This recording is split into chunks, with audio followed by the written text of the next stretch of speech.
Hello again, and welcome to another exciting episode of Social Studies. We are talking about the first industrial revolution again today, and we will be talking about this in school, or we have talked about this in school as well. But so that we don't forget it, we take notes. And to help speed things along a little bit, we will be filling in the notes at home so we can use the class time for more discussion and other fun talking about the first industrial revolution. So this is the sheet that you are on right here. It's 5B.2, and we are on the second little section of it where it says the first industrial revolution. You should have filled in the first part of it previously, and now we're down here, right here, where it says the first industrial revolution. All right, so it starts off by saying when. Well, it starts off with what, when, where, etc. So did I start off already with the wrong slides? Oh no, well, it doesn't matter. We can go because you don't have to fill in anything here. What? You're going to underline though. What was this first industrial revolution thing? Well, it was when the US began to shift from agriculture to industry. You can underline shift from agriculture to industry or manufacturing. Manufacturing is a fancy way of saying making things. So we start to make things. And water and steam powered factories and mills replaced human and animal powered tools. That may sound familiar to you because we also had that on the previous lesson. All right, when did this happen? Like everything else here, it's going to be in the early to mid 1800s. Um, in the United States, for the when, it began in the early 1800s, increased during the War of 1812. Hint, hint, hint here, you're writing down the underlined words in the blanks. You may pause as needed, but I'm going to keep going. Did you just pause me? I hope you did, because that means you're writing down the right things. The British, why did it increase during the War of 1812? Why would that increase? Well, if you remember, there was a blockade, the British naval blockade that stopped ships from coming in or going out. That led to, even though, pause for a second, let me refresh myself. Okay, the British naval blockade hurt us in the short term, hurt the United States because it helped Britain in the war, it hurt our economy. However, in the longer term, because people couldn't buy things from Britain or from other countries, more American textile mills and other things began to operate within the United States. People were forced to buy American because of the blockade. All right. Where did this industrial revolution take place, you ask? Where was it? Well, let me tell you where it was. It was mostly in New England. New England. Now, this is a little bit confusing because you might remember from last time this industrial revolution first happened over in Old England. But when it comes to the United States, it happens in New England, which is this part of the country up here in red that I will ask you about. You might remember the New England colonies with their short growing season and rocky soil, and they're always looking for alternatives to make a profit because farming is not very profitable with the short growing season and rocky soil. So they relied on other things. And one of those other things, besides shipping and trade and shipbuilding, etc., is going to become industrial mills, like textile mills. So they will become industrialized. So for the where, once again, you use the underlined words here to fill in the blanks, and hopefully that makes sense. Later began in mostly in New England, later moved to the Midwest. The Midwest at that time, meaning like the Northwest Territory area here and upstate New York, where we are. That would be the Midwest back in the day. So we're going to say that moved to the Midwest. Not so much down here in the southern states. The southern states remained rural and agricultural. Not so much in the south, which remained rural and agricultural. Note, here's the little note, which is about halfway down the section. Before the US industrialized, Britain had industrialized during the mid to late 1700s, during the mid to late 1700s. So around the time that we were fighting the Revolutionary War, they were undergoing a industrial revolution. Okay. Note also the blank was one of the first industries changed It's going to be the textile industry. Now, I forgot to give you a slide for that, but you can trust me here. You know how to spell text, T-E-X-T, and then add I-L-E, textile, which you might remember from previously is a fancy way for saying cloth. So the cloth industry or textile industry was one of the first industries most changed by the first industrial revolution. All right, who? Some important people you should know, and we will talk about these people. Some of them we'll talk about more. Some of them we really won't, but you won't really need to know those ones. But the ones you do need to know, we will talk about. So first one is going to be the textile industry. And this is just a little bit. We'll talk about these. These are spinning jennies. Should I go through this now really quickly? You want me to? Okay. So this, as you probably know from when you were younger, this is how we used to make thread or make clothing. You would have, if you were a woman or girl, you would spend almost all of your free time when you weren't working.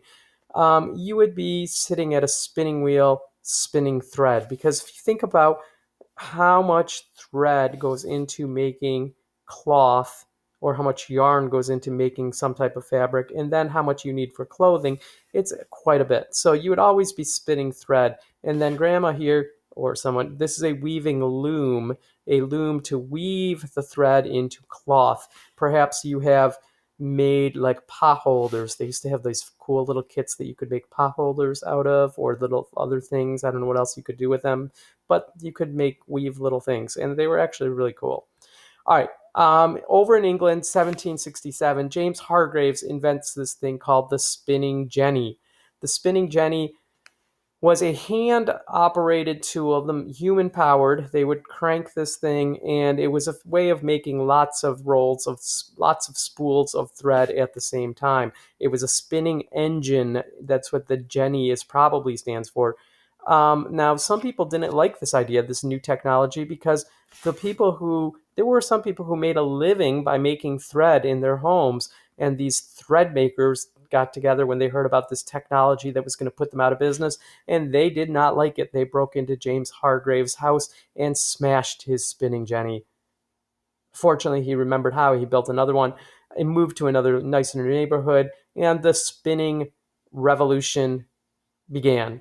So this is going to be the first thing that kicks it off. Here's another fancier, more complicated perhaps version of a spinning jenny. Here's a spinning. No, I'm sorry. This is a spinning jenny. This is the water frame invented by a guy named Arkwright, which basically what this is. You can't see where this goes down below, but this gear here is turning a wheel, which is turned by a belt, which was turned by a water wheel, like this. So this is how where water power begins to be used to make things like such as this is a more fancy, more complicated water powered water spinning jenny. You can see all the spools here that would make. So this was a more industrialized spinning jenny, powered by a water wheel, of course. And this is how a water wheel works. The water turns the wheels turn the gears turn the cranks, which in this case, it looks like it might be a sawmill, which would operate the saw here to use to cut something. Same with over here. But this setup could be used to power all sorts of things, including spinning jennies. All right, so now we're up to the who. Samuel Slater is the first blank. Samuel Slater is sometimes known as the father of the. You don't have to write this down. I'll tell you what to write down in 1 second just to make your notes easier. Father of the American Industrial Revolution, aka the father of the factory system, aka Slater the traitor if you lived in England. So what you're going to write here is how he did it. So what happens, quick version of the story is people in England, Britain, whatever you want to call them, they were doing really, really well, making money, becoming rich because they knew how to make textiles, and none of their colonies did. None of their, and this, remember, this is right around the time of the revolution, of our American Revolution, but much of Europe did not know how to make textiles, and people like to wear clothing. So what they could buy cloth, that made their day. So anyways, if you worked at a textile mill making cloth in England, you were not allowed to leave England. You were stuck there for life because they did not want you to take those trade secrets, the industrial secrets of how to make thread on a large scale, the spinning jenny. They did not want that technology to leave England because it was like spinning gold almost. They could make money from this. However, Samuel Slater was a smart guy, but he was maybe not the most, he was maybe a little bit devious because he, over in England, now he knows that American companies are offering rewards for anyone who can bring this technology to America. So he works for a while as an apprentice in a spinning factory or spinning mill, and he memorizes plans. He memorizes how these plans work. He didn't write them down because he would have gotten caught, but he memorizes the plans, works as a farmer for a few years, and then goes to America. They, because he had been a farmer in between, they didn't realize apparently that he had worked in a textile mill, and he goes over to America and he builds his own textile mill and kicks off this industrial revolution in the United States. Why he is called the father of the American Industrial Revolution here in America, but Slater the trader over in England. So Samuel Slater right here, what you're going to write here. Memorized the plans, underlined words, memorized the plans for making a spinning jenny, which is a machine used to make thread. He then came to the US and opened his own textile mill in Rhode Island. Let me see if that fits here. Um, Father of the Industrial Revolution up here, father of the Industrial Revolution, or brought the Industrial Revolution, and you can abbreviate IND period, REV period, IND period, REV period, Industrial Revolution, IND Rev, brought the IND Rev to US period. Slater memorized plans for making a spinning jenny, which is a machine used to make thread. He then came to the US and built his own textile mill in Rhode Island. There we go. All right, these two, Elias Howe and Isaac Singer, you could just write down, they invented these sewing machines, different versions of it. This a sewing machine, because if you're going to have cloth and you want to make clothes, um, you make thread, you want a sewing machine. Now he invents the industrial one. Isaac Singer is the one kind of becomes more famous because he makes an affordable sewing machine that can be used in people's homes. If you look around your house, you may find a sewing machine that looks like this because they're still the same basic technology. They're electric now, but they very often say Singer right on them. All right. Then Francis Lowell and the Lowell girls. I think that's the last thing we're going to do here. Francis Lowell. All right, Francis Lowell gets credit for making the first modern factory in the U.S., the first modern, in quotes, factory in the U.S., because he had this brilliant idea of putting a spinning jenny to make thread and weaving looms. I don't know, that should be underlined probably. Nope. To make cloth all in one building.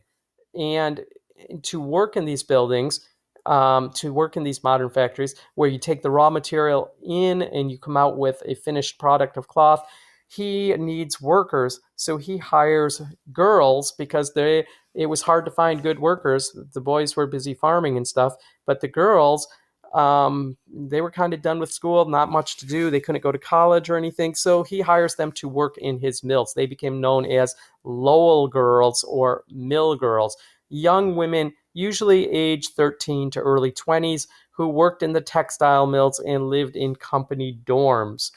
Dorms like when you go off to college. So this was kind of like going off to college, and we will probably watch something that talks about how it was the first time some women get some independence and earn some money, which they would probably usually have to send home to their families. Um, but it gave little girls a chance to work with dangerous machinery, good experience for them, being a little sarcastic there. And the last thing we're going to fill in on the back is the sources of power, water and steam. Water and steam, and let's see, sources of power, water and steam. Many of the changes in the first industrial revolution resulted from increased use of water wheels, which required rivers, and later steam engines, which were invented, like most of this industrial stuff, over in Britain or England by a guy named James Watt. All right, Eli Whitney, we're going to talk about later, not today. So that is all the time we have for today. So you should leave off right here with Eli Whitney. That's where we should be when we pick up in class. That is all. Have a pleasant day, and I will see you soon.